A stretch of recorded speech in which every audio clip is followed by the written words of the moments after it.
Good evening and thanks a lot for joining us. I'm DeMarco Morgan. Nearly 24 hours after an airline ground worker stole a plane and crashed it, his motives are not known. 29-year-old Richard Russell took off last night from the Seattle-Tacoma Airport and was seen performing dangerous maneuvers in the sky.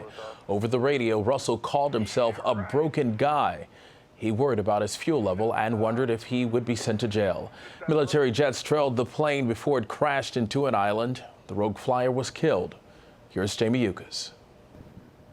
This amateur video taken in Washington State Friday night shows how the Horizon Air turboprop plane, known as a Q400, inverts in midair, then drops down. It nearly hits the water.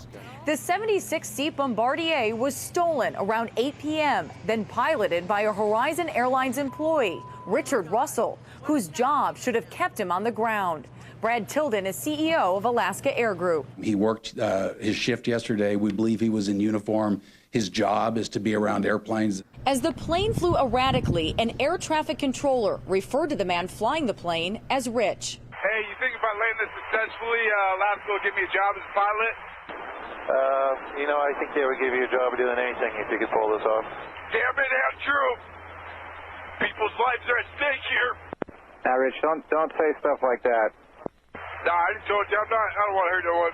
Within minutes, two F-15 military fighter jets, scrambled from a base in Portland, intercepted the plane. About an hour after it was stolen, the saga ended in a fiery crash. No passengers were on board. The wreckage is about 40 miles southwest of the airport, on the isolated Ketron Island, off the southern part of Washington's Puget Sound. Deborah Eckroat is with the NTSB. We're lucky that it, went on a very unpopulated island. It's actually on the island and not in the Puget Sound. That would have made it a lot more difficult. The brazen act has raised serious security concerns. How did he learn to fly this thing? How did he learn to start the engines? This is not the act of a sane, logically, rationally thinking person. Alaska and Horizon say at the time the plane was not scheduled to fly. We now know the deceased suspect, Richard Russell, was tow certified, had full security access, and had been with the company for 3.5 years.